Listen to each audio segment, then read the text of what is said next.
உனக்கு திராணி இருந்தால், நீ தைரியமானவன் என்றால், நீ கெத்துள்ளவன் என்றால், நேரவா மோதுவோம், நேரவா கரைப்போம், நேரம் வந்து முருகன் நான் தயாரா இருக்கு. அப்ப இந்த மண்ணில் ஒரு தரம் போர்ல அடிக்கப்பட இல்லையா? அப்ப இங்க ஒரு தரம் சாக இல்லையா? போர் கூட்டம் நடக்க இல்லையா? ஒரு கொள்கை இல்லையா? உங்களுக்கு கொள்கை இருந்தா நீங்க எங்க இருந்திருக்கும்? இந்த மாதிரி ஒரு இந்தியா எடுத்துக்கணுமே. நீங்க என்னுடைய இந்நேர அன்பான வணக்கங்கள். நான் நினைக்கிறேன், நான் இந்த இடத்தில் சிறப்பாக எங்களுடைய பூநகரின் ஆட்சிக்குடா மண்ணில் இருந்து வருகை தந்திருக்கின்ற எங்கள் நாச்சிக்குடா இடுநெய்தீவு வட்டார கிளையினுடைய தலைவர் அண்ணன் சலீம் அவர்கள் தலைமையிலே வருகை தந்த என் அன்பிற்கினிய தமிழ் பேசும் முஸ்லீம் சகோதரிகளே சகோதரர்களே, சிறப்பாக உங்கள் அனைவருக்கும் என்னுடைய வணக்கங்கள். நான் நினைக்கிறேன், இந்த மேடையிலே நான் ஏறி நிற்கிற பொழுது, இவ்வாறான ஒரு நிகழ்வு நடக்கிற பொழுது, எனக்கு பின்னாலே இந்த இடத்திலே எங்களுக்கான ஒரு அரசியல் பயணத்தை ஆரம்பித்து தந்த, கிளிநொச்சி மண்ணுக்கான ஒரு அரசியல் வாழ்வை தந்த, 50 ஆண்டுகளுக்கு மேல் அரசியல் பயணம் செய்து இந்த தேசத்திலே தமிழ் தேசியத்துக்காக வாழ்ந்த அண்ணன் மாவை சேனாதிராஜா அவர்களை நான் ஒரு கணம் இந்த மேடையில் இருந்து நினைக்கிறேன். இப்பொழுதும் கூட எனக்கு பின்னாலே அவர் இருப்பது போல என் மனம் சொல்லுகிறது. ஏனென்றால் அவர் இல்லாத மேடையை நான் இன்றுதான் பார்க்கிறேன். கடந்த காலங்களில் அவர் இந்த மேடையிலே என்ன நிகழ்வு நடந்தாலும் எங்களோடு இருந்திருப்பார். அவருடைய இடத்தை நிரப்ப இன்னொருவர் இல்லை என்பதை இந்த கால இடைவெளி எங்களுக்கு தந்திருக்கிறது. அண்ணன் மாவை ஸ்ரீநாதராஜா அவர்களை மனதிலே நினைக்கிறேன். அதே போல நான் நினைக்கிறேன், அண்மையிலே காசாவிலே எங்களைப் போல தண்ணீருக்காக, உணவுக்காக, அன்றாட வாழ்வுக்காக, இருப்புக்காக கண்ணீரோடு செத்து கொண்டிருக்கின்ற அப்பாவி காசாவாழ் முஸ்லீம் சகோதரர்களை இந்த இடத்திலே நினைக்கிறேன். அண்மையிலே உலகத்தினுடைய மீட்புக்காக வாழ்ந்து உலக மீட்சிக்காக தன்னுடைய உயிரை சமாதியாக்கி கொண்ட பாப்பரசரை நினைக்கிறேன். நேற்றைய தினம் எங்கள் மண்ணிலே இருந்த 2வது குருமகா சன்னிதானம், என் அன்புக்கும் மதிப்புக்கும் என்னை வழிநடத்திய குரு திருஞான சம்பந்த பரமாச்சாரிய சுவாமிகளை நினைக்கிறேன்.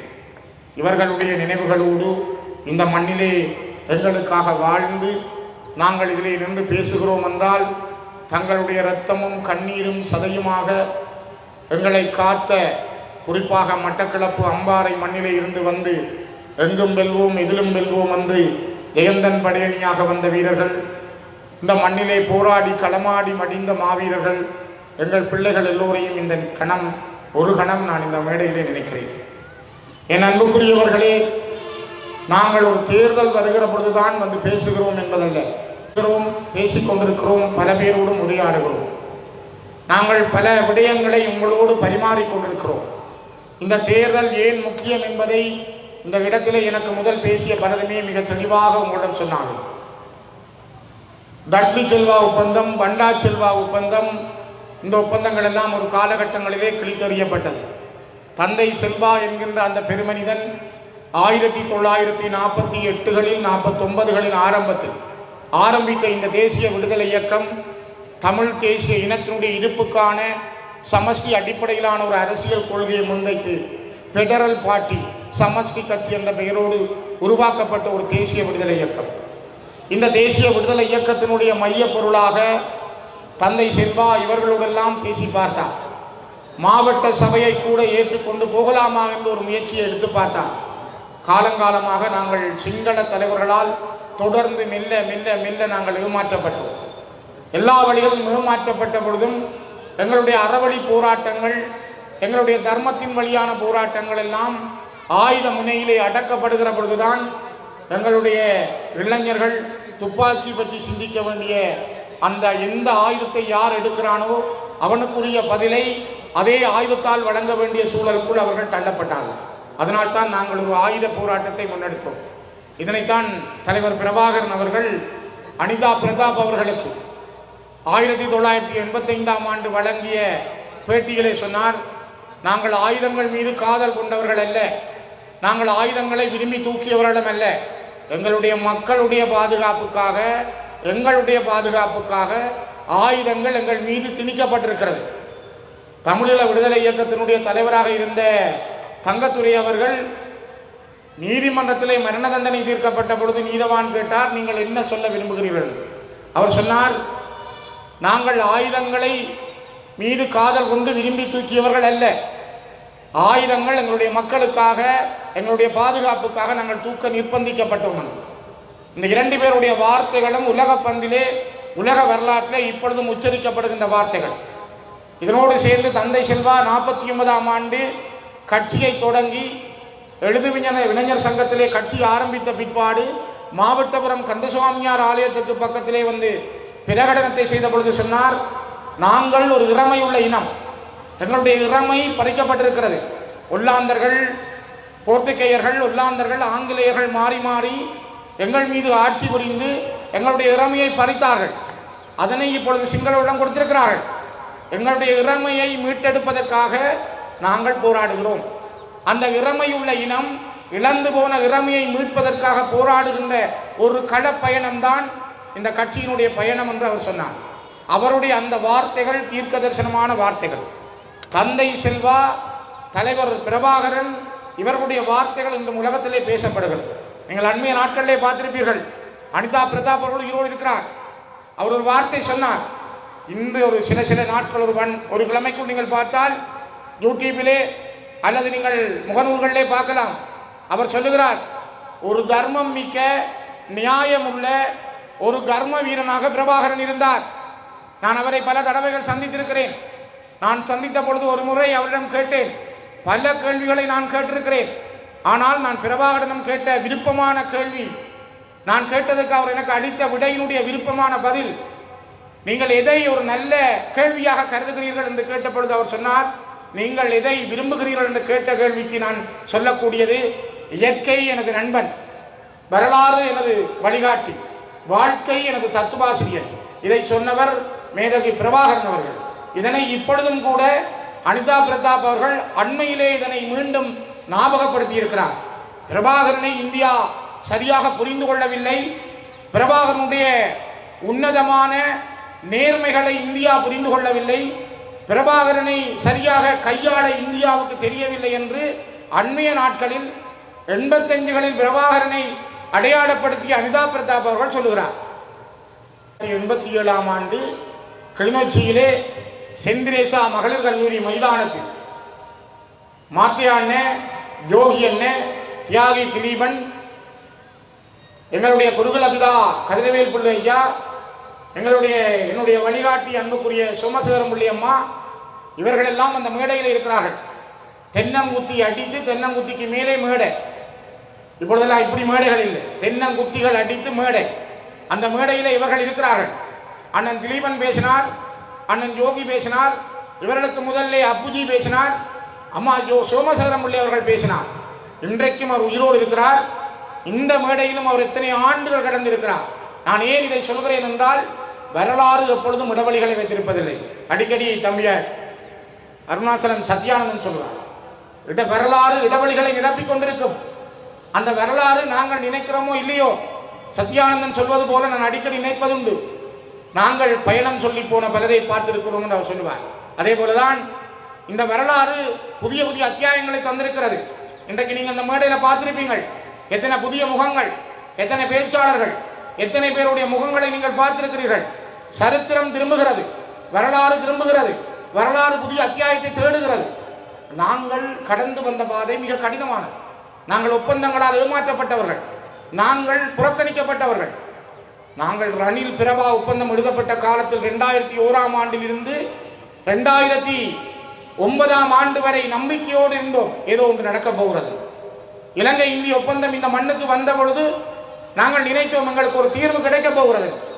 எல்லாமே எங்களுக்கு முன்னாலே இல்லாமல் போய் கொண்டிருந்தது.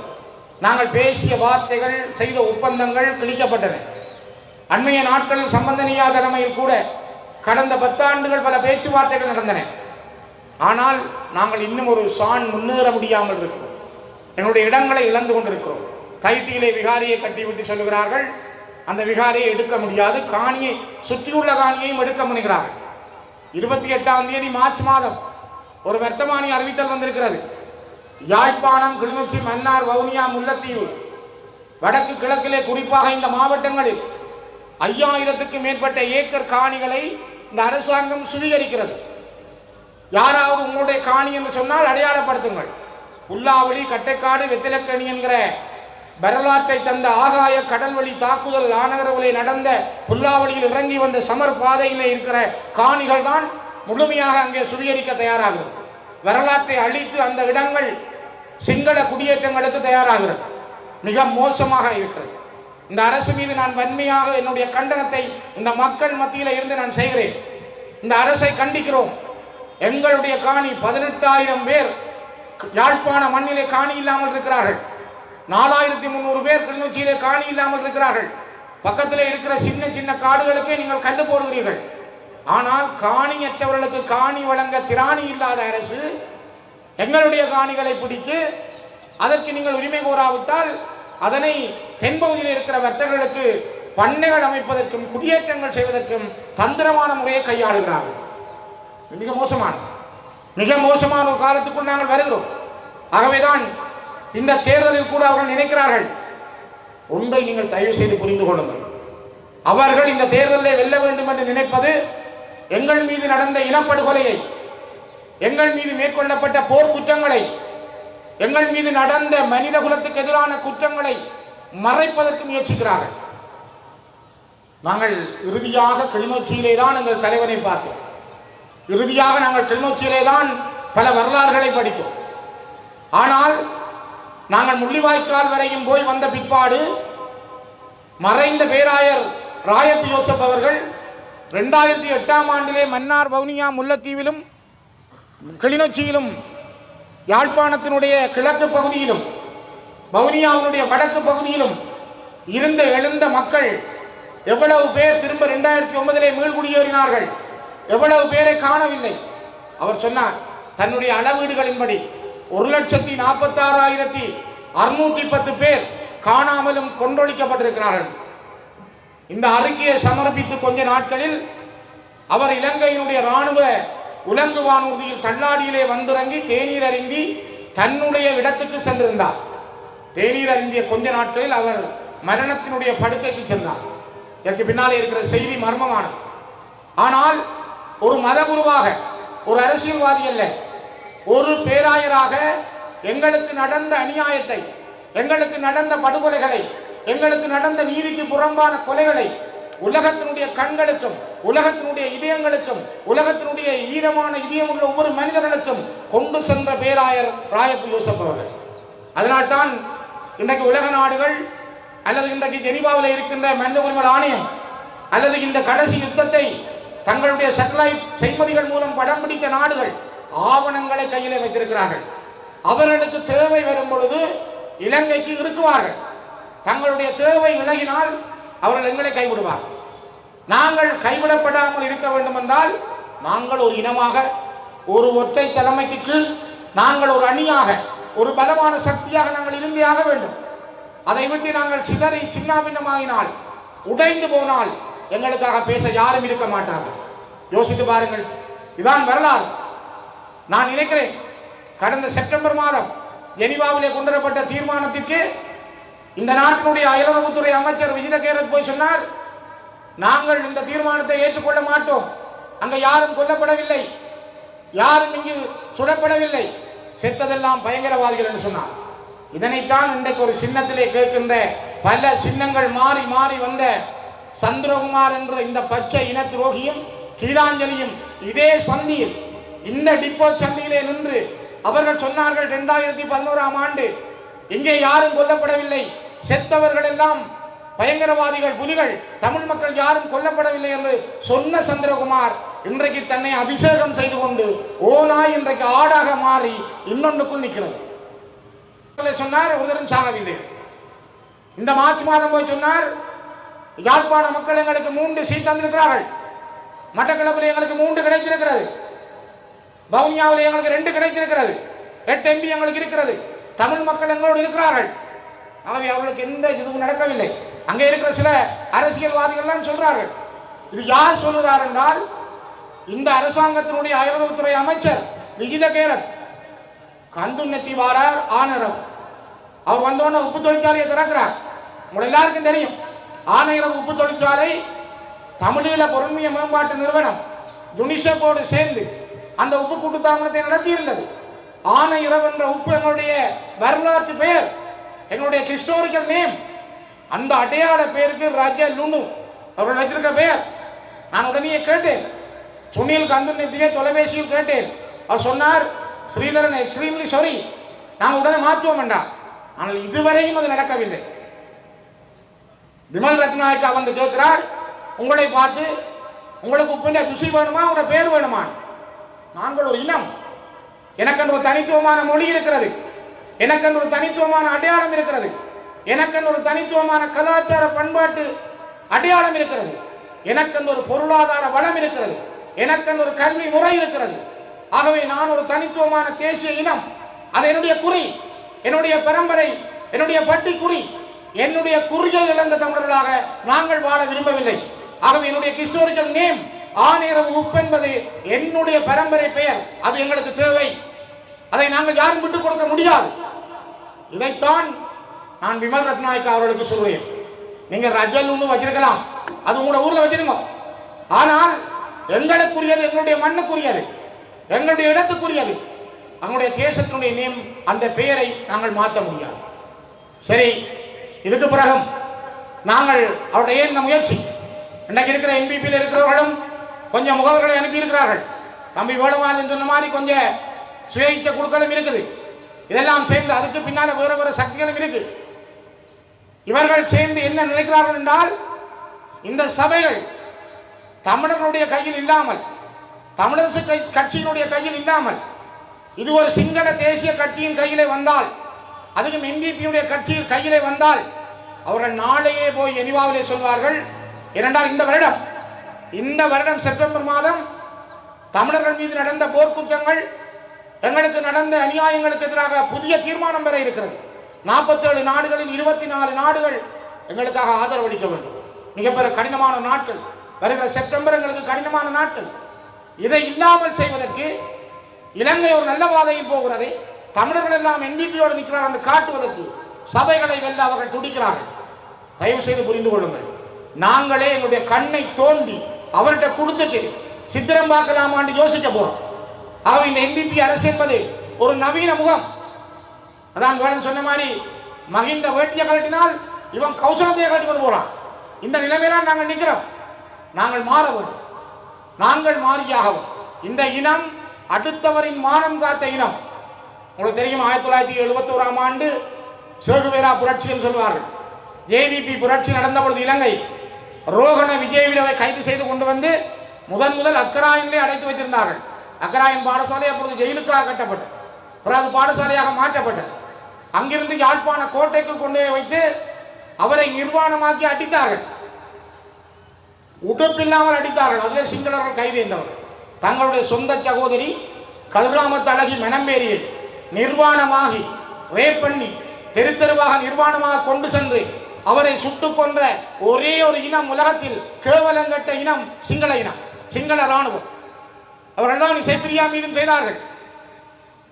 அந்த கோட்டையில இருந்த ரோகண விஜயவீர அவர்களை உடுப்பில்லாமல் அடித்து போட்ட பொழுது முரசு கோட்டையில இருந்த தங்கத்துறை அண்ணன் அவரும் அந்த ஜெயில இருந்தார். நான் சொல்வது பொய்யல்ல, போய் கேளுங்கள். முரசு கோட்டையில் ரூபாயசரம் இருக்கிறார்.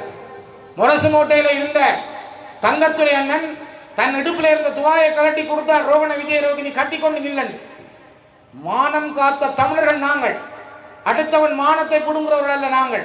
என் மானம் போனாலும் பரவாயில்லை, நீ மானத்தோடு இரு என்று கொடுத்த கிளிநொச்சி தமிழன் தங்கத்துறை. ஆகவே கிளிநொச்சி மண் மானத்துக்காக தன்னுடைய மானத்தை இழந்தாலும் அடுத்தவன் மானத்தை காப்பாற்றிய வரலாற்றை கொண்ட மண் என்பதை நாங்கள் மறக்க முடியாது.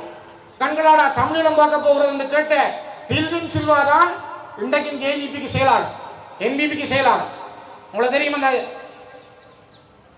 வெள்ளிக்கடை சிறையினுடைய படங்களை பார்த்தால் ஒரு பாக்குவட்டி மாதிரி நீள காலோடு ஒருத்தர் நிற்கிறார். அவருக்கு இந்த தாடி.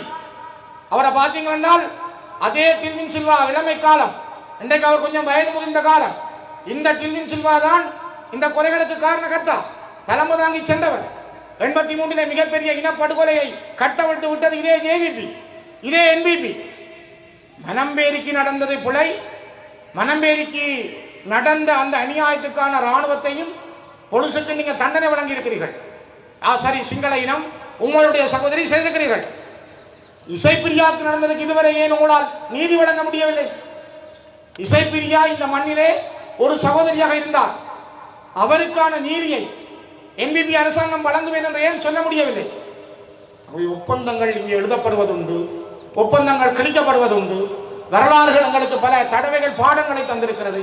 ஆகவே நாங்கள் அடிக்கடி இந்த மண்ணில் ஏமாற்றப்பட்டிருக்கிறோம். ஏமாற்றப்படுகிறோம் என்றால் நாங்கள் பலமாக இருக்கிற பொழுதுதான் ஏமாற்றம் குறை. நாங்கள் சிதறப்படுத்தினால், எங்களை சிதறடித்தால் நாங்கள் பலமான மனிதர்களாக மாற முடியாது. கிளிநொச்சி மண்ணில் நாங்கள் பல பணிகள் செய்திருக்கிறோம். நான் அவற்றை சொல்ல வரவில்லை. ஆனால் ஒரு இனமாக நாங்கள் சிந்திக்க தவறினால் நாங்கள் எங்களை இழந்து விடுவோம். தயவு செய்து ஒன்றை புரிந்து கொள்ளுங்கள். அண்மையிலே பாரதத்தினுடைய பிரதமர் மாண்புமிகு நரேந்திர மோடி அவர்கள் இலங்கை வந்திருந்தார். எங்களுடைய கட்சி, ஏனைய கட்சிகளுடைய பிரதிநிதிகள் 7 பேர் அவரை சந்தித்திருந்தோம். அந்த சந்திப்பிலே நானும் ஒருவன். அவரோடு பேசுகிற பொழுது கூட எல்லாருமே ஒரு தரப்பாக சொன்ன வார்த்தைகள், தமிழர்களுக்கு இங்கு நீதி கிடைக்கவில்லை. இலங்கை இந்திய ஒப்பந்தம் எழுதி 35 ஆண்டுகள் நெருங்குகிறது. நாங்கள் ஒரு நீதியான வாழ்வை இன்னும் அடைய முடியவில்லை. நாங்கள் அந்த வாழ்வை அடைவதற்கான வழிமுறை எங்களுக்கு கிடைக்க வேண்டும் என்றால் இந்தியாவுடைய அழுத்தம், இந்தியாவுடைய பக்கம் எங்களுக்கு தேவை என்பதை எல்லாருமே வலியுறுத்தினார்கள். உங்களுக்கு வரலாற்றை படித்தால் வரலாற்று ஆசிரியர் திருநாவுக்கரசு அடிக்கடி சொல்லுவார், இந்தியாவிலே இருக்கிற மக்கள் மீது அல்ல இந்தியா மீது கொண்டிருக்கிற பயத்தின் காரணமாகத்தான் சிங்கள மக்கள் தமிழர்கள் மீது போர் செய்கிறார்கள், தமிழர்களை விரோதிகளாக பார்க்கிறார்கள். ஆகவே இந்தியா எப்பொழுதும் எங்களுடைய நலனில் இன்னும் சரியான வழியை செய்யவில்லை, ஒரு பாதையை திறக்கவில்லை என்ற ஆதங்கம், வேதனை எங்களிடம் இருப்பதாக திருநாவுக்கரசு அடிக்கடி குறிப்பிடுவார். அதே போலதான் நாங்கள் பாரத பிரதமரிடம் இந்த செய்தியை சொல்லியிருக்கிறோம்.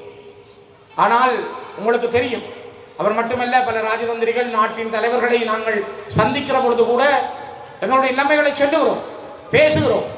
தமிழர்கள் ஒரு பலமான தரப்பாக இருக்கிறபடியால் தான் அது சரியானதாக நடைபெறும். இல்லை என்றால் அது எங்களை விட்டு தாண்டித்தான் அது செல்ல முடியும். அதனால்தான் நாங்கள் ஒரு பலம் இழந்து போனால் நிலம் இழந்து போவோம், நிலம் இழந்து போனால் இனம் இழந்து போவோம். ஒன்றை நாங்கள் புரிந்து கொள்ள வேண்டும், போராடாத இனமும் ஓடாத மானும், போராடாத இனமும் ஓடாத மானும் வாழ்ந்ததாக வரலாறு சொன்னார். அதே போல நாங்கள் போராடியே ஆக வேண்டும். இந்த தேர்தல் களம் என்பது கூட எங்களுக்கு ஒரு போராட்ட களம். உங்களுடைய கையில் இருக்க போற வாக்குச்சீட்டு ஒரு வெப்பன், சக்தி வாய்ந்த வெப்பன், மிகப்பெரிய ஒரு ஆயுதம். இந்த ஆயுதம் சரியாக பயன்படுத்தப்பட்டால், சரியான தாக்கத்தை நீங்க அடித்தால் தான் நாங்கள் இந்த மண்ணிலே வாழ முடியும். அதற்கான வாழ்க்கை எங்களை நோக்கி நகர முடியும். அன்புக்குரியவர்களே, நான் ஒரு விஷயத்தை குறிப்பிட விரும்புகிறேன். இந்த மண்ணில் நாங்கள் நீண்ட காலம் போராடி இருக்கிறோம். ஜெனீவாவிலே தீர்மானம் கொண்டு வரப்பட்டிருக்கிறது. இன்றைக்கும் உலகம் எங்களை ஒரு கருவியாக பார்க்கிறது. அழிந்தாலும் விழ எழுந்தாலும் தமிழர்களை உலகம் பார்க்க சந்திக்க விரும்புகிறார்கள். நாளை கூட இலங்கைக்கான GSP+ வழங்குவது சம்பந்தமாக கொழும்பிலே ஐரோப்பிய ஒன்றியத்திலிருந்து வந்த குழுவோடு ஒரு சந்திப்பு உண்டு. இப்ப நாளை அவர்கள் ஏன் தமிழ் தரப்பை சந்திக்க வேண்டும்? தமிழர்களுடைய கோரிக்கை என்ன? பயங்கரவாத தடை சட்டம் எப்படி அவர்கள் மீது விதிக்கப்பட்டிருக்கிறது? அவர்கள் எவ்வாறெல்லாம் நசுக்கப்படுகிறார்கள்? அவர்களுக்கான தீர்வு என்ன? அந்த தீர்வை வழங்குவதில் இந்த அரசுக்கு என்ன அழுத்தத்தை பிரயோகிக்க முடியும் என்பதை அவர்கள் பார்க்கிறார்கள். ஆகவேதான் இது ஒரு மிக முக்கியமான தேர்தல். இந்த தேர்தல் நீங்கள் சரியாக புரிந்து கொண்டால், நாங்கள் எந்த இடத்திலும், நான் இந்த கிளிநொச்சி மண்ணிலே இருந்து பேசுகிறேன், அம்பாறையிலே இருக்கின்ற என் தமிழ் தேசிய உறவுகளுக்காக, மட்டக்களப்பிலே மண்ணிலே உள்ள என் தமிழ் தேசிய உறவுகளுக்காக, திருகோணமலையிலே உள்ள என் தமிழ் தேசிய உறவுகளுக்காக, முல்லைத்தீவு, வவுனியா, மன்னார், யாழ்ப்பாண மண்ணிலே உள்ள தமிழ் தேசிய உறவுகளுக்காக, எந்த தலைவன் இறுதி வரை வாழ்ந்த மண்ணில் எத்தனை ஆயிரம் இழப்புகளுக்கு பிறகும் நாங்கள் வீனிக்ஸ் பறவைகள் போல மீண்டும் மீண்டும் எழுந்து நிற்கிற இந்த மண்ணிலே இருந்து நான் கேட்கிறேன், ஒரு வாக்கு தன்னும் நாங்கள் வெளியிலே போனால், ஒரு சபைதானும் அது என்பிபிக்கோ அல்லது வேறு யாருக்குமே போனால், தமிழர்களுடைய தனித்துவம் என்பது, தமிழர்களுடைய அரசியல் உரிமை என்பது, தமிழுடைய அரசியல் வாழ்வு என்பது சூரியமாகிக் கொள்ளும். எங்களை அழிக்க முனைகிறார்கள். எங்கள் மீது தொடுத்திருக்கிற யுத்தம் மௌனமானது, மிக நூதனமானது. அது எங்களுக்கு தெரியவில்லை. அவர்கள் நல்லவர்கள் போல நட்பானவர்கள் பாய்ந்து வந்தவர்களை பல பேருக்கு சேவகம் செய்தவர்களை தம்பசம் எடுத்திருக்கிறார். ஆகவே இந்த தேர்தல் எங்களை பொறுத்த வரைக்கும் ஒரு ரணகளம், ஒரு குருஷேத்திர போர். இந்த போர் நாங்கள் வெண்டையாக வேண்டும். நான் நினைக்கிறேன் இதே மைதானத்தில் போன ஜனாதிபதி தேர்தல் நேரம் நாங்கள் ஒரு பொது வேட்பாளருக்கு வாக்களியுங்கள் என்று மக்களிடம் கேட்டோம். எங்களுடைய மக்கள் துரதிர்ஷ்டவசமாக ஒரு 10 லட்சம் மக்கள் நாங்கள் ஒரு பொது வேட்பாளருக்காக எங்களுக்கு நடந்தது இனப்படுகொலை. 12,000 பேர் இன்னும் காணாமல் போயிருக்கிறார்கள். வலிந்து காணாமல் ஆக்கப்பட்டவர்களுக்கு சர்வதேச நீதி வேண்டும். நாங்கள் 80 வருஷங்களுக்கு மேலாக சமஷ்டி அடிப்படையிலான அரசியல் தீர்வை கோருகிறோம். இந்த விடயங்களை வலியுறுத்தி 10 லட்சம் தமிழ் மக்கள் வடக்கு கிழக்கிலே நாங்கள் வாக்களித்திருந்தால் அது ஒரு பொதுசன வாக்கெடுப்பாக மாறியிருக்கு. உலகத்திலே எங்களுக்கான ஒரு பெரிய செய்தியை சொல்லியிருக்கு. துரதிர்ஷ்டவசமாக நாங்கள் ஏமாற்றப்பட்டோம். நாங்கள் தவறான நல்ல முடிவு, நியாயமான தீர்மானம் எடுக்க வேண்டிய நேரத்தில், சரியான தீர்மானம் எடுக்க வேண்டிய நேரத்தில் தவறான தீர்மானத்தை எடுத்துக்கொண்டோம். அதனால் எங்களுடைய மக்கள் தோல்வியை சந்தித்தார்கள். இன்றைக்கு பிரித்தானியா சவீந்திர சில்வா மீது தடை, கருணாகுடம் மீது தடை, டயஸ் மீது தடை, ஒட்டுக்குழு கருணா மீது தடை, சொத்துக்கள் புறக்கணிப்பு, சொத்துக்கள் முடக்கம், ஐரோப்பாவுக்குள் போக முடியாது, பிரித்தானியாவுக்குள் போக முடியாது. நாங்கள் ஓடி போய் காலுக்கு மேல காலை போட்டிருந்து பிரித்தானிய தீர்மானத்தை வருக வருக என்று வரவேற்கிறோம். ஆனால் எங்களுடைய மக்கள் நாங்கள் திரண்டு போய் ஒரு பொது கொள்கைக்காக, ஒரு சன திரட்டிக்காக நாங்கள் ஒன்று சேர்வதை பலர் தடுக்கிறார்கள். இதுதான் யதார்த்தம். உண்மைகளை நாங்கள் இழந்து விடுகிறோம், யதார்த்தங்களை நாங்கள் புறந்தள்ளி விடுகிறோம், காலத்தில் செய்ய வேண்டிய கடமைகளை நாங்கள் இழந்து நிற்கிறோம். ஆகவேதான் அன்புக்குரியவர்களே, போராட்டங்கள் அல்லது களங்களுக்கான வாய்ப்புகள் என்பது சில நேரங்களில் எங்களுக்கு கிடைக்கும். எங்களுடைய அரசியல் தொடக்கம் என்பது வெறுமனே 2015 இருந்து 19 வரை இருந்த இடைக்காலத்தில் பேசப்பட்ட ஒரு அறிக்கையின் தொடக்கம் அல்ல. ஏவிபி சொல்கிறது, பேச்சளவில் சொல்கிறார்கள். அன்புகுமார சாநாயக்கா சொல்றார், கருணி சொல்கிறார், நாங்கள் இந்த தேர்தல் முடிந்த பிறகு பேசுவோம், புதிய விரைவு பற்றி பேசுவோம், புதிய சீர்திருத்தம் பற்றி பேசுவோம். ஆனால் பேச மாட்டார்கள். பேசுவதற்கு அவர்கள் தயாரில்லை. அவர்கள் மாகாண சபையை நடத்தக்கூட அவர்கள் தயாரில்லை. ஏனென்றால் இணைந்திருந்த மாகாண சபையை வடக்கு கிழக்கை நீதிமன்றத்தினூடாக பிரித்தவர்கள் அவர்கள். சுனாமி கட்டமைப்பு சிரான் இந்த கிளிநொச்சி இந்த பழைய கட்சியில் இருந்தது. எங்களுடைய செல்வின் தான் அதுக்கு பொறுப்பாக இருந்தார். அதை கூட அப்பொழுது இந்த விவசாய அமைச்சர் இப்போதைய அருணகுமார நாட்டின் ஜனாதிபதி சந்திரியாவுக்கு சொன்னார், விடுதலை புலிகளோடு இணைந்து நீங்கள் செய்தால் நாங்கள் இருக்க மாட்டோம் என்று பிரிந்து போனார். எதிர்த்தவர்கள் அவர்கள். சாதாரண சுனாமி கட்டமைப்பு, சுனாமி நேரம் விடுதலை புலிகள் மிக கனதியாக பணியாற்றினார்கள். விடுதலை புலிகள் நேர்மையாக பணியாற்றினார்கள். உயிரை காக்க போராடினார்கள். எத்தனையோ சிங்கள உயிர்களை காப்பாற்றினார்கள். அகப்பட்டு வந்த ஆமிக்காரரையே ராணுவத்தையே காப்பாற்றி கேம்புக்கு அனுப்பி வைத்தார்கள் என்று உலகம் போற்றுகிறது. அமெரிக்காவினுடைய சுனாமி கட்டமைப்புக்கு பொறுப்பாக இருந்த முன்னாள் ஜனாதிபதி பில் கிளின்டன் இலங்கை வந்த பொழுது எங்களுடைய புனர்வாழ்வு கழகத்தினுடைய பொறுப்பாளர் ரஜி அன்னைக்கு கைதாக கொடுத்து வாழ்த்தினார். நீங்கள் பொடிக்கலாம், நீங்களாம் மனுஷர்தான் சொன்னார். நீங்கள்லாம் நல்லா செய்தீங்க, ஒரு போரியல் இயக்கம், நீங்கள் விடுதலைக்காக போராடுற இயக்கம். ஆனால் சுனாமியை நீங்கள் கையாண்ட விதம், நீங்கள் அதை கையாண்ட சூழல் மிக அபாரம் என்று சொன்னார். ஆகவே வரலாறு எங்களுக்கு பாடங்களை தந்திருக்கிறது. உலகம் எங்களை உற்று பார்க்கிறது. நாங்கள் செத்து பிளந்து அழிந்து போனாலும் இந்த மண்ணில் நிமிந்து வந்திருக்கிறோம். இதில் இருந்து ஒருத்தர் இதே மைதானத்தில் டெலிபோனுக்கு வாக்கு கேட்டார். உங்களுக்கு தெரியும், அந்த நேரம் கேட்டார் ஜனாதிபதியா அவர் ஒன்றும் போடுங்கோண்டார். அவருக்கு போட்ட 30,000 பேரும் கிளிநொச்சியில தனக்கு போடுங்கணும் என்று அதே சின்னத்துக்கு பின்னால் ஓடினார். அதுக்கு சில பேர் சப்போர்ட்டா இருந்தார்கள், எங்களோட தீவிரவர்கள். கடைசி அவர் எடுத்த வாக்கு என்ன, அவருக்கு நடந்தது என்ன? இன்றைக்கு அவர் ரோஜு பாருங்க, அவர் தான் இல்லைன்னு சொன்னவர் ஒருத்தரும் சாக இல்லை, ஒருத்தரும் அடிக்க இல்லை, செத்த முழுக்க புலிகள். உன்னை நீராவில எங்களுக்கு தண்ணி இல்லை, எங்களுக்கு மின்சாரம் இல்லைன்னா நீ இப்படி கடற்கரையா நடந்து போ, அந்த சாலையில சூசைந்த கொடியும் தமிழ்ச்சென்ன கொடியும் கிடந்து போய் அங்க கேளுண்டாராம். இதே சந்திரகுமார் சொன்னவர் உயிரோடு இருக்கிறார். இன்றைக்கு ஒரு பெண்ணுக்கு தான் சொன்னது, ஒரு பெண் போராளி கரண் மின்சாரம் கேட்டதுக்கு சந்திரகுமார் சொன்னது, நீ இப்படி கடற்கரையா நடந்து போ, சாலையில சூசைந்த கொடி கிடக்குது, தமிழ்ச்சென்ன கொடியும் கிடந்து போய் கேளு. இன்னைக்கு அவர் வந்து எங்க நிற்கிறார்? டி என்றதை மறைச்சு ரஞ்சன் சொன்ன மாதிரி டிஎன்ஏ போட்டுக்கொண்டு நிற்கிற ஒரு கேவலங்கட்ட கூட்டத்துக்கு பின்னால தன்னை அபிஷேகம் செய்து நிற்கிறான். இப்போ நான் கேட்கிறேன், அப்போ ஒரு தரம் சாவே இல்லையா? நான் இபிஆர் தலைவர் சுரேஷ் பிரேமச்சந்திரன் கேட்கிறேன், நீங்க உங்களோட வச்சிருக்கையான அவரு, அப்ப இந்த மண்ணில் ஒரு தரம் போரில் அடிக்கப்பட இல்லையா? சுரேஷ் பிரேமச்சந்திரன் பதில் என்ன? செல்வம் அடைக்கலான்னு கேட்கிறேன். இந்த முறை பட்ஜெட்டுக்கு போய் என்பிபிக்கு வாக்கு போட்டீங்க. நான் கேட்கிறேன், நீங்கள் இன்றைக்கு கட்டி பிடிச்சி வச்சிருக்கீங்களா? அப்ப இங்க ஒரு தரம் சாவே இல்லையா? போர்க்கூட்டம் நடக்க இல்லையா? இந்த இன அழிப்பு நடக்க இல்லையா? சித்தாந்தனை கேட்கிறேன், நீங்கள் தானே கைக்கு வச்சிருக்கிறீங்க, வாக்கு பொறுக்கிறதுக்கு நீங்க எங்கேயும் போவீங்களா? ஒரு கொள்கை இல்லையா உங்களுக்கு? கொள்கை இருந்தா நீங்க எங்க இருந்திருக்கோம்? இந்த மாதிரி ஒரு இந்தியா எடுத்துக்கணுமே. நீங்க உங்களுக்கு என்ன கொள்கை? உங்களுக்கு கொள்கையும் இல்லை, கோதாரியும் இல்லை. நீங்க எப்படி அடிப்படையில் வாழ முடியும்? நீங்கள் இவர்களை ஏன் வச்சிருக்கிறீங்க? இங்க பார்த்தா எங்கிட்ட இருக்கிற உண்டு, அவருக்கு அடுத்து சந்திரகுமாருக்கு போன் பண்ணிதான் கிளிநொச்சியில கணேசபுர வட்டாரத்தில் அதை மட்டும் தோக்கடிக்கும். என்ன விலை கொடுத்தனாலும் தோக்கடிக்கும். நாங்கள் உங்களுக்கு எவ்வளவு தருவோம். அன்புக்குரியவர்களே, உங்களுக்கு தெரியும், நான் ஆரம்பத்திலே சொன்னேன், நாங்கள் அழிந்து போகிற காலங்களில் எல்லாம் 2011 2 சபைகளை நாங்கள் நாமினேஷன் ரிஜெக்ட் பண்ணப்பட்டது. நான் யாரையும் காட்டி கொடுக்கல, நானே என்னுடைய தலையில் அந்த பொறுப்பை போட்டேன். என்னோட கூட இருந்த ஒரு எங்களை அழிக்க நினைந்த ஒரு சக்தி தான் அதை அப்படி கெடுத்தது. ஆனால் நான் யாரையும் இதுவரை காட்டி கொடுக்கல. அது நான் விட்ட தவறு என்றே சொல்லிக்கொண்டேன்.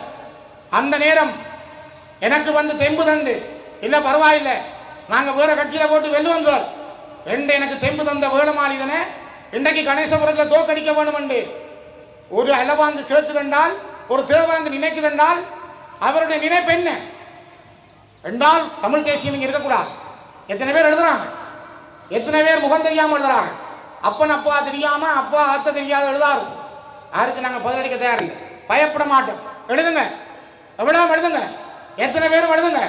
உனக்கு திராணி இருந்தால், நீ தைரியமானவன் என்றால், நீ கெத்துள்ளவன் என்றால், நேரவா மோதுவோம், நேரவா கரைப்போம், நேரம் வந்து ப்ரூவ் பண்ணி நான் தயாரா இருக்கேன். வேடமாளிதன் பிள்ளை என்றால், ஒரு பொம்பளை உங்களோட பிள்ளை என்றால் வந்து நேர சொல்ல, எனக்கு நான் வேடமாளிதன் நீக்கிறேன், பகிரங்கமாய் வட பேருக்கு முன்னுக்கு நான் சொல்றேன். அல்லது ரஞ்சன் பிள்ளை என்றால் நேர வந்து சொல்லு, நான் ரஞ்சனை நீக்கிறேன். சுரேன் பிள்ளை என்றால் நேர சொல்லு, நான் நீக்கிறேன். நீங்க கம்ப்யூட்டருக்கு பின்னால் இந்த கதைக்கிறவனுக்கெல்லாம் நான் பதிலளிக்க தயார். நாங்கள் இவ்வளவு காலமும் இங்க வாழ்ற பொழுது எங்கட அலுவலகத்துக்குள்ள கொண்டு வந்து வச்சது சந்திரகுமாரும் அவற்றை ஆக்கணும். 100 ஆமி, 50 போலீஸ் எங்கட அலுவலகத்தை சுற்றி வளைத்தார்கள். சீபோர் குண்டுகளை கொண்டு வைத்தார்கள். வேடமாளிதனை கைது செய்து கொண்டு போனார்கள். 13 மாதம் காரணம் இல்லாமல் வேடன் சிறையில் இருந்தார். எத்தனை பேருக்கு தெரியும்? நாங்கள் எத்தனை பேர் ஞாபகத்தில் வச்சிருக்கிறோம்? இதை எழுத ஒரு தரம் இல்லை. அதுக்கு பிறகும் எங்களுடைய அலுவலகத்தில் கூட்டம் நடந்தது.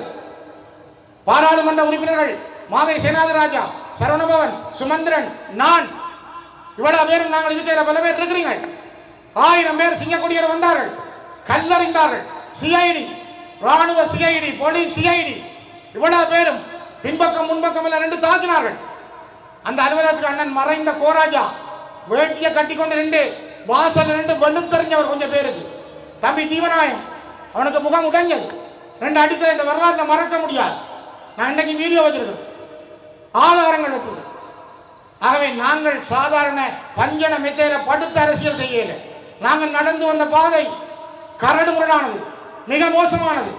நாங்கள் அந்த மோசமான பாதைகளுக்குள்ளால் மெல்ல மெல்ல மெல்ல எங்களை தகவமைத்துத்தான் இன்றைக்கு உங்களை எல்லாம் கட்டி அணைத்து அரவணைத்து இந்த அரசியல் பயணத்தை இந்த கிளிநொச்சி மண்ணில் செய்கிறோம். வேடமாளிதனை தோற்கடித்தால் கிளிநொச்சியில் சிறியிருந்த ஆட்டம் க்ளோஸ். சுரேனை இல்லாமல் செய்தால் சுரேந்த கதை முடிஞ்சுது, ஸ்ரீந்த கதை முடிஞ்சுது.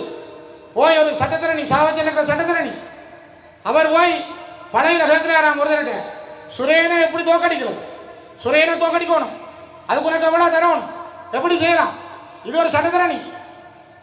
இந்த கட்சியில் கேட்காதீங்க, கேட்ட மானங்கட்ட சீனியம். வேடனை தோக்கடிக்கணும்னு கேட்டவர் எந்த கட்சியில் கேட்காதீங்க, கேட்டீங்கன்னா நாங்கள் இதே மறந்து முடியாகும். அப்படிப்பட்ட ஆக்கள், அப்படி கேவலம். உடனே அந்த கட்சி சார்பா அவர்கள் அவரோட 15 பேர் இருந்தா உடனே அவர் ரெடிமி நின்று ஷூ எடுக்குதுன்றார். அவர் ரெடிமி கேட்கிறார், மைக்கில் விட்ட அவங்க இருந்தாங்கன்னா எங்களுக்கு சொன்னார்கள். யோசிச்சு பாருங்க எப்படி இருக்கண்டு. கட்சிக்குள்ளேயே அவனை தோக்கடிக்கணும், இவனை தோக்கடிக்கணும், மணியங்குளத்தில் இருக்கிற ஒருத்தர் எடுத்து உதயநாள் இருக்கிற பிள்ளைக்கு சொல்றாரா நீ வேலை செய்யாத வீட்டுக்கு அவர் போல செயலாளர் கேட்கிறாரா இன்றைக்கு குழப்பத்துக்கு ஒருவர் வருவார் நீங்க தயாரா இருக்கீங்க எப்படி இருக்கு? நான் ஒன்றை சொல்றேன், நாங்கள் செய்கிற அரசியல் அறம் சார்ந்து, நாங்கள் செய்கிற அரசியல் தர்மம் சார்ந்து. யாரையும் தாக்க வேண்டும் என்ற நோக்கம் எங்களுக்கு இல்லை, யாரையும் அழிக்க வேண்டும் என்ற நோக்கம் இல்லை. நாங்கள் ஒரு நேர்மையான பாதையில், கண்ணியமான பாதையில், அறத்தின் வழியில் அரசியலை கொண்டு போகத்தான் ஒவ்வொருவரிடம் கேட்கிறோம். நான் நினைக்கிறேன், இந்த மண்ணில இருந்து கூட நான் சொல்லுவது, வடக்கிலும் கிழக்கிலும் வாழுகின்ற மக்கள் நாங்கள் தவறான முடிவுகளை எடுத்துவிட்டால், நாங்கள் தவறாக எங்களுடைய வாக்குகளை போட்டுவிட்டால், நாளை இந்த சமூகம், இந்த இனம், இந்த மண்ணில் இருக்கக்கூடிய சக்தியை இழந்துவிடும். அதனால்தான் இந்த NPP அரசு என்பது மிக கொடூரமான அரசு, கொலை செய்த அரசு. இவர்கள் இன்றைக்கு ஒரு முலாம் பூசப்பட்டிருக்கிறது. JVP-க்கான முலாம் NPP. சிரிப்பார்கள், சிரிப்புக்குள்ளே அவ்வளவும் கொலை இருக்கிறது, கண்ணீர் இருக்கிறது. ஆனால் நாங்கள் பேச தயார்னு சொல்லி, உங்களோட பேச தயார்னு சொல்லிக்கிறோம். நான் நேரடியாக அனுபகுமாரை சந்தித்து காய்த்திருக்கிறேன், பாராளுமன்ற குழுவாக சென்று காய்த்திருக்கிறேன். உங்களோட பேச நாங்கள் தயார். ஆனால் இதுவரை அவர்கள் பேச தயார். பசியுள்ளவர்கள் நாங்கள் தான். யாருக்கு தேவை, யாருக்கு தீர்வு தேவை? அவர்களோட பேச நீங்கள் தயாரில்லை. ஆகவேதான் நாங்கள் பலமாக இருந்தால்தான் அவர்களால் இறங்கி வர முடியும். அன்புக்குரியவர்களே, இந்த தேர்தல் சாதாரணமானதல்ல. இது ஒரு மிக மிக கனதியான தேர்தல். இது ஒரு மக்களிடம் இருக்கிற ஊராட்சி மன்றத்திலே 40 வட்டாரங்கள், 75 பேர் வேட்பாளர்கள். இந்த 40 வட்டாரங்களில் நாங்கள் வென்று, நாங்கள் 15க்கும் மேற்பட்ட விகிதாசார முறைகளையும் கையில் எடுத்தால்தான் 3 சபைகளும் நாங்கள் சாதித்திருக்கிறோம் என்ற செய்தியை நாளை சொல்லும். ஒவ்வொரு வாக்குகளும் ஒவ்வொரு தங்க பவனுக்கு பெறுமதியான. அதனால் தான் நான் உங்களுடைய பாதங்களை தொட்டு வினியமாக கேட்கிறேன். உங்களோடு மட்டுமல்ல, இன்னும் வராதவர்களை, எங்கெங்கே இருப்பவர்களை நீங்கள் கேளுங்கள். எங்களுடைய தேச விடுதலைக்காக, மாண்டு போன மாவீரர்களுக்காக, இந்த மண்ணிலே விதைக்கப்பட்ட உயிர்களுக்காக இந்த வாக்குகள் மிக முக்கியமான, மிக மிக தேவையான. ஆகவே இந்த காலத்தினுடைய கனதியும், இந்த காலத்தினுடைய தேவையும் நாங்கள் உணர்ந்து, உண்மைகளை யாருக்கும் விட்டுக் கொடுக்காமல், பல யுத்தங்களை கடந்து சென்றிருந்தாலும் கூட, இன்னும் ஒரு உண்மையை நான் சொல்லுகிறேன். இதில் இருந்த ஒரு கொஞ்சம் தூரம் ஜேமன் டேக் இருக்கு. அறிவியல் நகரில் ஜேமன் டேக் என்று கேள்விப்பட்டிருக்கீங்க. கிளிநொச்சி மாவட்டத்தில், முல்லைத்தீவு மாவட்டத்தில் யுத்தத்தால் பாதிக்கப்பட்ட இளைஞர்களுக்கு தொழில் பயிற்சி வழங்குவதற்காக உருவாக்கப்பட்ட ஜேமன் டேக். இந்த ஜேமன் டேக் நிறுவனத்திலே ஒவ்வொரு வருஷமும் விண்ணப்பம் செய்கின்ற தமிழ் இளைஞர்கள் உள்வாங்கப்படாமல் கொழும்பிலேயும் களுத்துறையிலும் கம்பகாவிலும் இருக்கிற சிங்கள இளைஞர்கள் ரகசியமாக உள்வாங்கப்பட்டு ஒவ்வொரு பட்சுக்கும், ஒவ்வொரு படிப்பு பிரிவுக்கும் 80 பேர் 90 பேர் என ஜேமன் டெக்கு சிங்கள இளைஞர்கள் அனுப்பப்படுகிறார்கள். 3 நாட்களுக்கு முதல் இந்த ஜேமன் டெக்கில் 2 தமிழ் இளைஞர்களை, அங்கு படிக்கின்ற மாணவர்களை சிங்கள இளைஞர்களும், அங்கு இருக்கின்ற 2வது அதிபராக இருக்கிற சிங்கள மொழி பேசுகின்றவரும் அடித்து மண்டையை பிளந்திருக்கிறார்கள். யோசித்து பாருங்கள். இன்றைக்கு கூட கோடிக்க வந்துட்டு பிரச்சனை, இன்றைக்கு உங்களோட வீட்டு கோடிக்க பிரச்சனை, நாளைக்கு உங்களோட வீட்டு கேட்டு உங்களோட கதவு தட்டப்படுற பொழுது அதுக்கு பிறகு நாங்கள் யோசிக்க போறோம். யாருக்கு கட்டப்பட்ட ஜேமன் டேக்? ஜேமனி நாடே. நான் பகிரங்கமாக கேட்கிறேன், யுத்தத்தால் பாதிக்கப்பட்ட மக்களுக்கா அல்ல யுத்தம் செய்தவர்களுக்கா? இதானே இன்றைக்கு இலங்கையில் நடக்குது. யார் எங்கள் மீது குண்டுகளை பொழிந்தானோ, யார் எங்கள் மீது பராஜ் குண்டுகளை வீசினானோ, யார் எங்கள் மீது கொத்தனி குண்டுகளை வீசினானோ, யார் எங்கள் மீது பொசுரஸ் குண்டுகளை வீசினானோ, யார் எங்களுக்கு உணவனுப்பாமல் கொத்து கொத்தாக எங்களை பட்டினியால் கொல்ல வைத்தானோ, அவன்தான் இன்றைக்கு நீதிபதி. அவன் மேசல இருக்கிறான். அவன் கேட்கிறான், உங்களுக்கு சண்டை நடத்துறான், உங்களுக்கு சாப்பாடு வேலை இல்லையா, அவன் மீது குண்டு போட்டதா? யாரு கேட்கிறது? போட்டவன் கேட்கிறான். அதான் நீதி. இதைதான் நான் கேட்கிறோம். சர்வதேச நீதி வேணும். இது ஒரு சர்வதேசத்தால் அங்கீகரிக்கப்பட்ட நீதியாக வேணும். குற்றம் செய்தவனே நீதிபதியாக மாற முடியும். ஆகவே இந்த அரசு தமிழ் மக்களுக்கான அரசு அல்ல. இது ஒரு 50 ஆண்டுகள் சிங்கள மக்களிடம் இனவாதத்தை கட்டி வளர்த்து சிங்கள மக்கள் ஊறி போய் இருக்கிற அந்த சிங்கள பேரினவாதம் ஒரு புதிய வடிவத்தை எடுத்திருக்கிறது. அது பூதாகாரமாக இனித்தான் வெளியில வரும். 7 மாதம் முடிஞ்சது. தேங்காய் விலை 280 ரூபா கிலோ, உப்பின் விலை 322 ரூபா, 122 ரூபா, 222 ரூபா. யோசிச்சு பாருங்க. சீனியை விட உப்பு விலை கூட, சீனியை விட தேங்காய் விலை கூட. இன்னும் கொஞ்ச நாள்ல வேலை செஞ்சு வரலாம். காலம் இவர்களுக்கும் ஒரு பதிலை சொல்லும். நேர்மை இல்லாமல், கண்ணியம் இல்லாமல், ஒரு இனத்தினுடைய உண்மைகளை புரிந்து கொள்ளாமல் வந்தால் இதுதான் நடக்கும். கடைசியாக அந்த இறுதியாக 2015-19 கூட எழுதப்பட்ட இடைக்கால அறிக்கை பாராளுமன்றத்தில் ஆராயப்பட்டது. அதில் போலீஸ் அதிகாரம் இல்லை, அதில் நிதி அதிகாரம் இல்லை. ஏக்கிய ராஜ்யம் அதை விடுவோம், அது பேசி பேசி கலைச்சு போனோம். ஆனால் அது ஒரு விவாத பொருளாக எடுக்கப்பட்டது. சம்பந்தனையா அந்த நேரம் சொன்னார், நாங்கள் இதை விவாதத்துக்கு எடுக்கிறோம், இதில் என்ன சேர்க்க வேணும், அதில் என்னென்ன விஷயம் கொண்டு வரணும், அந்த விஷயத்தை பிறகு பார்ப்போம், முதல் விவாதம் செய்வோம். அது விவாதிக்கப்பட்டதை தவிர அது ஒரு தொடக்க புள்ளி அல்ல. நாங்கள் அப்படி அதிலிருந்து போகவில்லை. ஆனால் ஜேவிபி தாங்கள் தங்களுடைய தேர்தல் விஞ்ஞாபனத்தில் அந்த 2015-19 இருந்த விடயத்திலே சில கரிசனை கொள்ளுகிறோம் என்ற வார்த்தைகளை கொண்டிருந்தார். அதுவும் நடக்காது. ஆகவே இது நடக்கும். இங்கெல்லாம் நடக்காதுன்னா என்ன நடக்கும்? நாங்கள் ஒரு சக்தியாக எழும்ப வேணும், நாங்கள் ஒரு இனமாக எழும்ப வேணும், நாங்கள் ஒரு பலமான சக்தியாக மாற வேணும். அந்த மாறுவதற்கான கடம் தான் இந்த தேர்தல். அன்புக்குரியவர்களே, அண்ணன் சீமான் சொன்னது போல, உன்னுடைய முகம் சிதைந்தால் உன் பிணத்தை கூட அடையாளம் காண முடியாது, உன்னுடைய மொழி சிதைந்தால் உன் இனத்தை அடையாளம் காண முடியாது. அதனால்தான் என்னுடைய இனம், என்னுடைய மொழி, என்னுடைய நிலம், என்னுடைய பொருளாதாரம், என்னுடைய கல்வி, என்னுடைய பண்பாடு, என்னுடைய கலாச்சாரம், இது என்னுடைய உயிர் நாடிகள், என் தேசத்தினுடைய அத்திவாரம். இவற்றை சரியாக கருத்தில் எடுங்கள். இந்த தேர்தல் உங்களுக்கான ஒரு குருஷேத்திர போர்.